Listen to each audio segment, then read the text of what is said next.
You must be Ron. My name is Jessica. I'm going to be your counselor today. So before we get started, I just want to let you know that in Canada, we have relative confidentiality. That means anything you say to me will be between us unless you prove to me that you're a harm to yourself or someone else. That includes an elderly person or a child under the age of 18 in the case of a court subpoena or if you request your own records. Other than that, it stays between us. Do you understand that? Yeah. Okay. So I got your message that you left for me yesterday, and before we get started, I just want to say that I really do commend you for making that first step to call me and book your appointment for today. I know that making the call to ask for help is definitely the hardest step of the process, but I just want you to know that you made the right decision to come talk to me today about what's been going on. So I understand that you've had some issues with your dad in your recent coming out. So do you want to give me a little more information about that? Yeah, he just, he didn't really react how I was hoping. My mom and sister were okay with it, but he's acting really weird now, and he's convinced he can convert me, and I don't know, I'm just starting to feel really, ashamed. Well, I'm really sorry to hear that, Ron. Shame is definitely a big feeling that comes when you're coming out, and I'm really sorry that it's coming from your dad. But I'm glad that you came here today to talk about it. So I also heard in your message that you've been having some issue with some not so nice people at school.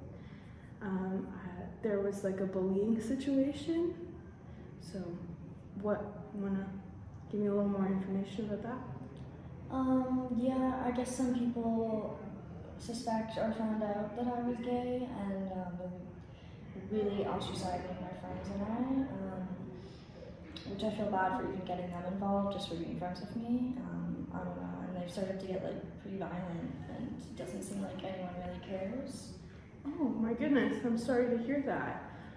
When you say it doesn't seem like anybody cares, does that mean you did reach out to a teacher or something at your school? Yeah, I've tried to tell the teacher about it, but they just kind of say oh, kids will be kids, get over it, basically. That's not fair. That's definitely not fair, and I'm sorry you're experiencing that. You're saying that it's getting a little bit violent. What's going on? Well, it's just a lot of shoving into walls and pushing, and it's just I don't know why. Oh, well, that's definitely really unfair to you. I mean, school is a place where you need to focus on your studies, not so much with mean people. So earlier you said that your mom and your sister were good with the whole situation right now. Does that mean that those are people that you trust to talk to about things? Yeah. Yeah? I'm wondering if you've talked to your mom about the bullying at all? No, not really. No? Is that something that you might consider doing? I guess I just didn't really think it would help, but...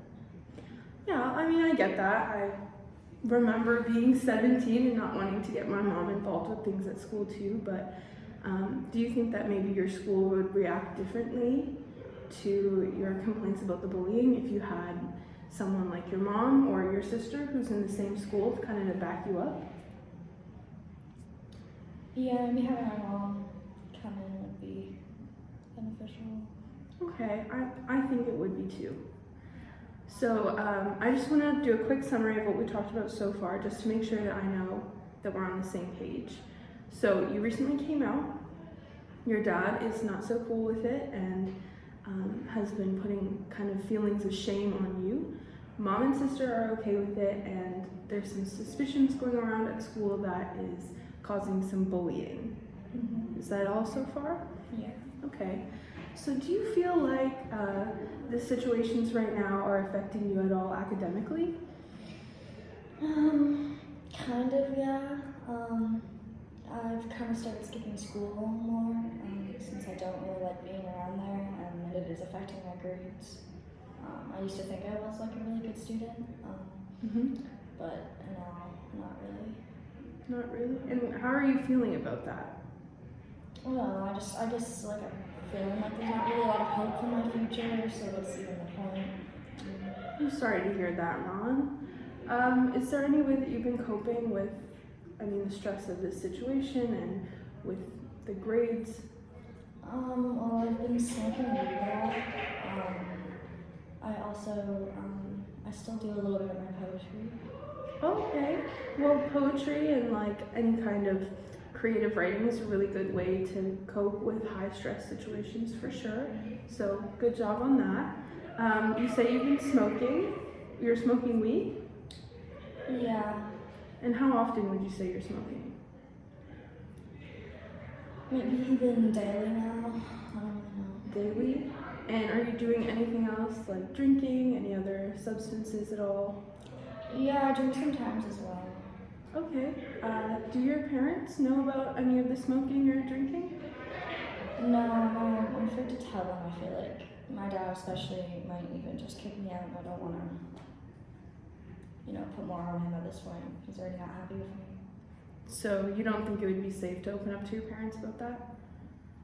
If you don't think so, then I support that totally. I just want to say, since you are only 17, you're in high school, do you understand the effects that daily smoking weed could have on you at all? I haven't looked into it. No. No?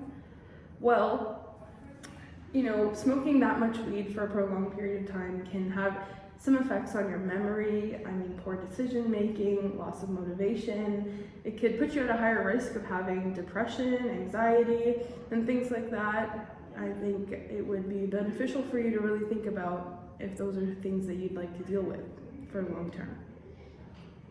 I guess I'm not really thinking of long term.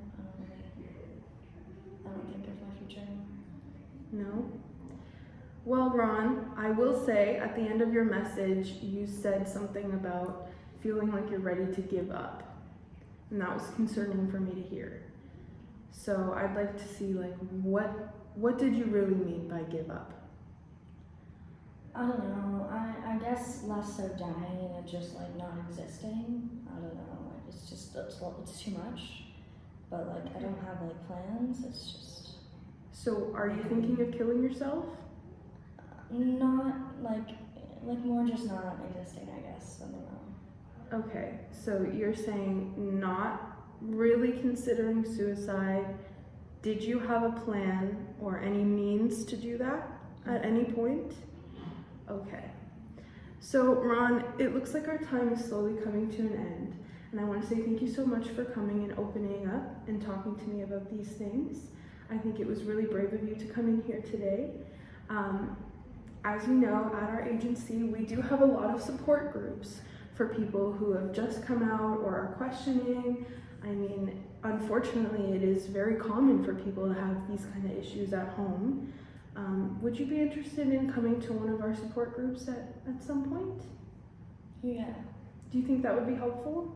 Mm-hmm. Okay, I have this brochure with a bunch of times and different things that you can look at for support groups, and we have activities every week as well that you can join.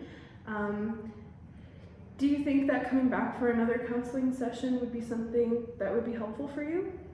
Yeah, I could do that. Okay, let's set up a time next week, maybe this same time? Okay. Okay, awesome. Thank you so much, Ron. I look forward to seeing you next week. Thank you.